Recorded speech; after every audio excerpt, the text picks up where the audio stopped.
friends, so now I am back with my next video, and in this video we are going to talk about the post-transcription modification of the eukaryotic mRNA. So in case of the prokaryotic mRNA, there is not much modification that happens with the mRNA. As long as it is synthesized, it is used for the protein synthesis. But in case of eukaryotic mRNA, there is some modifications which are required for the processing and the formation of the functional mRNA, which can be used for protein synthesis. So please make sure to like, share and subscribe my channel. So what are the post-transcriptional modification? They are the set of the processes which happens basically in the eukaryotic cells, as I have said, not in the prokaryotic cells but in the eukaryotic mRNA. It is chemically altered to produce a mature functional mRNA which can be used to form the protein. So here you can see the prokaryotic mRNA. We have the 5', 3', and then the coding sequence which can be used to produce protein. So here you can see there is no modification. But in case of eukaryotic mRNA, there is the 5' modification, the 5' modification, in which a guanine cap is added to the 5', and then you have at the 3' AAA residues, which is called the polyadenylation. And then the another modification is splicing, which I have talked in my previous video. In splicing, different exons combine to produce a functional protein.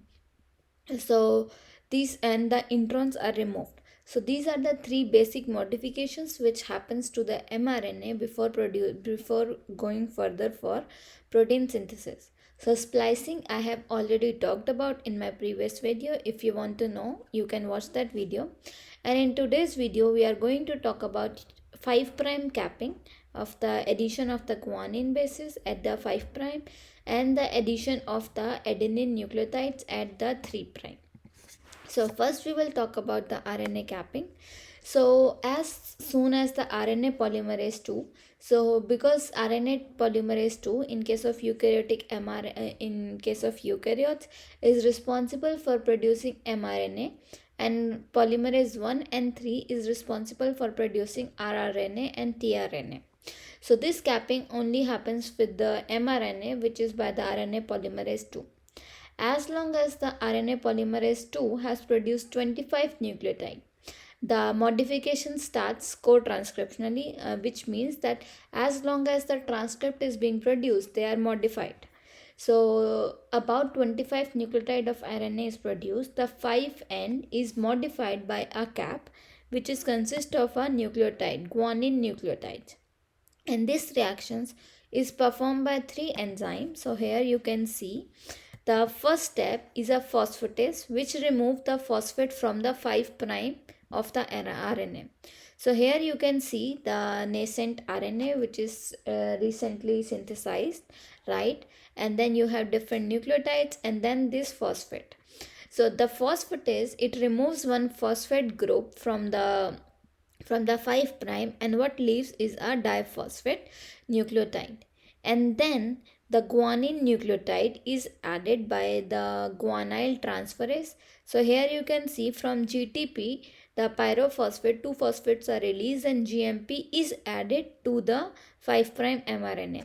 And instead of the normal 3', 5' reactions in which the phosphate groups forms a bond with the 3' hydroxyl group, in this reaction you can see the bond is between 2 phosphate, 5' phosphate group, like 5' and 5'. So this is the basic difference between the bond of this guanine nucleotide as compared to other nucleotide bond, where the reaction is between 3' and 5', but in this case the reaction is between 5' and 5'. And then the methyl group is added to this guanine nucleotide by a methyl transferase, and then here is the and so here is the reaction, like the 3 reaction, and in some cases the methyl group is also added to the ribose sugar as well, only in some cases, but it's very rare. So this is the basic process of the 5' RNA, and because all these 3 enzymes they bind to the phosphorylated polymerase, like polymerase tail, because this is the phosphorylated, The modification needs to be as soon as it emerges from the polymerase. And what is the function of this 5' cap? Is to protect the RNA from degradation, obviously, because when it's not capped, the ribonucleus, it can attack this mRNA, and mRNA is more sensitive to degradation. So it protects it from the degradation by ribonucleases. And also this cap is important for recognizing by the translation factor of the eukaryotic initiation factor to initiate the translation, and assembling the ribosome pre-initiation complex, which I will talk in my next video. So this is about the 5' capping, which is to prevent the degradation and the assembly of the ribosome, and it happens only in eukaryotes, not in prokaryotes. So another modification is the poly-A tail. So what is a poly-A tail? As I have shown in eukaryotes, it's a long chain of the adenine nucleotide that is added to the mRNA during the processing to increase the stability. As you know, the 5' is also preventing it from degradation. The same function is performed by the 3' poly-A tail to prevent the degradation and increase the stability. And this process of adding the poly-A like A molecules, the nucleotides, is called polyadenylation. And so how does this happen? The 3', because since the RNA is transcribing and transcribing and transcribing, there should be a place where should it stop and form a 3' group, the 3' hydroxyl group. When this happens, I will talk about how this happens. Then an enzyme called the poly-A polymerase adds adenine nucleotide to the RNA with the addition of different factors: CPSF, cleavage and polyadenylation specificity factor, CSTF, poly-A polymerase, and poly-A binding protein. So as you can see, the RNA is transcribing like from prime to 3', it's going and going, and suddenly there comes a sequence which is AAU AAA.